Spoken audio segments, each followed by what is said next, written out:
Ralph was a simple guy who lived by a set of rules he called the Book of Ralph. Number 1 rule, don't bother Ralph when he's watching A-Team reruns. His ditzy neighbor's new dog was getting under Ralph's collar. Oh, hi, Baxter. How are you? Mind shutting up your dog? Oh, he's just a dog. You know dogs. I'm not getting no airplane. Oh. The dog kept ruining Ralph's A-Team mojo. It was time for Plan B. Another rule in the Book of Ralph, weapons are a guy's best friend. Ralph chose a high-powered hunting slingshot.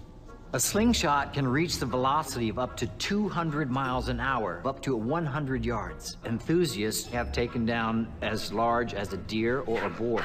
The slingshot has also been modified to do fishing, and they have been known to take out a shark of up to 365 pounds. Imagine that. Ralph loaded a .38 caliber steel ball into his weapon and fired away. Dog down. The Book of Ralph states, after committing a crime, hide all evidence. But check it out, Ralph. Here on 1,000 Ways to Die, we got our own book of rules. One of them says, if any asswipe messes with one of God's creatures, be prepared for a cosmic slap. Upside the head. Our poor ladder climber, falling backward, catching his leg, and he smashed the back of his head into the floor. The blood is coming downhill. It goes by gravity, so it's going to pool much more rapidly. It's actually going to squish the soft, fleshy part of your brain. The heart and the lungs stop, and you die. Ralph was a loser who thought a long-canceled TV show was important. I'm not getting no airplane. Oh. But he broke one of our rules and paid with his life. Don't pity this fool.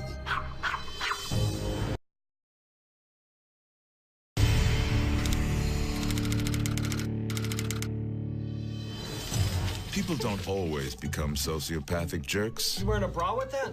Sometimes they're born that way. Lee was not only a first-class jerk. Call somebody who cares, sir. Have a nice day. He was also a poster boy for incompetence. Oops. I'm afraid we're gonna have to let you go. But in today's world, you need to be careful when you fire a nut job like Lee. You're gonna regret firing me. Because that may be just enough to turn a jerk into a killer. There are an average of 500 workplace shootings in the United States each year, and Lee was about to add his name to the list. His weapon of choice, a single-shot bolt-action rifle. Single-shot bolt-action rifles have a much easier way of being assembled and disassembled as opposed to a semi-automatic weapon. The other thing that makes them different is that the rounds are loaded and ejected manually by the shooter. The value of having a rifle that really doesn't self-eject brass is that the shooter decides when that brass can be ejected, so that won't compromise his position to prey or an enemy sniper. But today, Lee had much more than an itchy trigger finger. It was allergy season, and he was suffering from a full-blown bout of hay fever. Lee didn't know it, but he was one of 5% of people with severe allergies to oak pollen. By the time his boss stepped out of the office, Lee was suffering the effects of allergy-induced vertigo.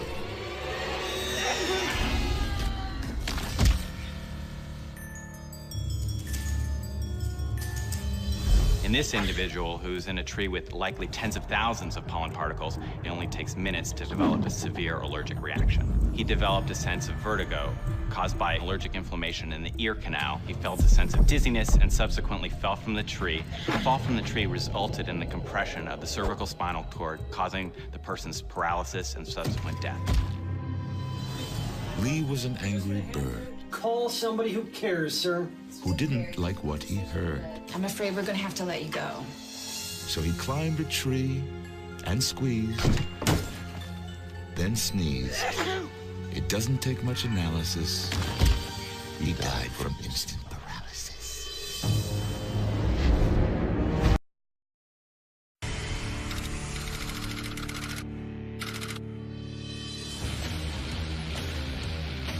Cedric was a rock and roller in dire need. His tour bus had just broke down in Provo, Utah, and he was out of drugs. This isn't happening. If you've ever tried to score drugs in the Mormon-centric Provo, you'd know how big a problem this was.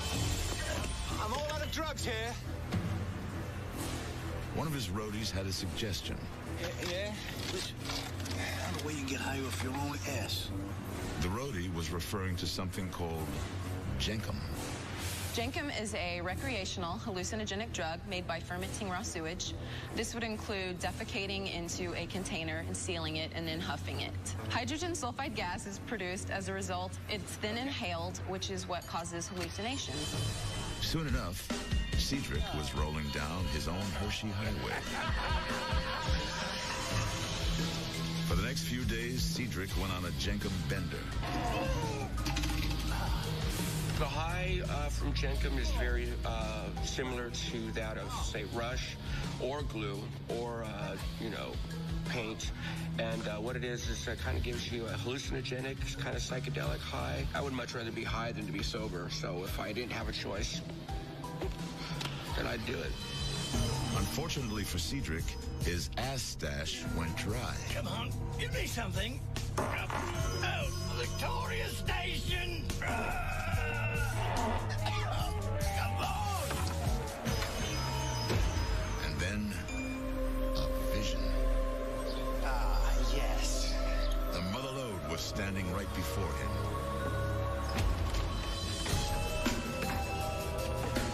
The tank full of fudge sludge was sending him into Jenkem nirvana. One more hit, and he would become one with number 2. The cloud of ass gas was too much. Cedric suffered a brownout, passed out, and then went lights out.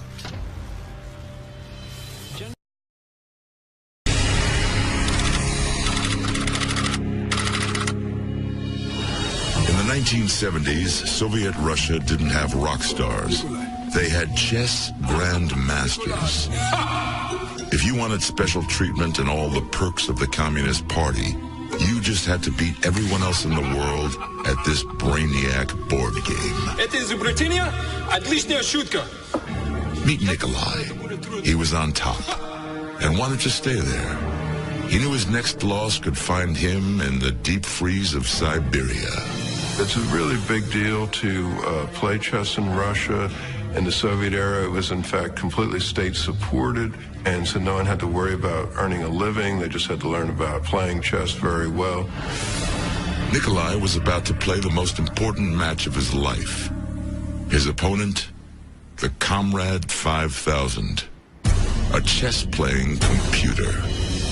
Its inventor had boasted his machine could outplay any human, even the unbeatable Nikolai. Конкурс проходит 7 раундов.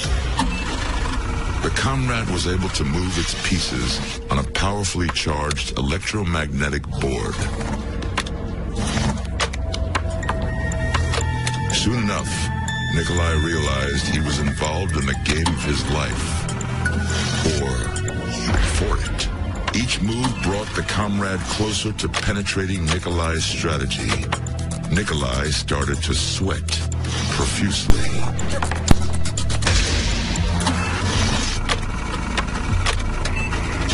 He had the Comrade in check and went in for the kill.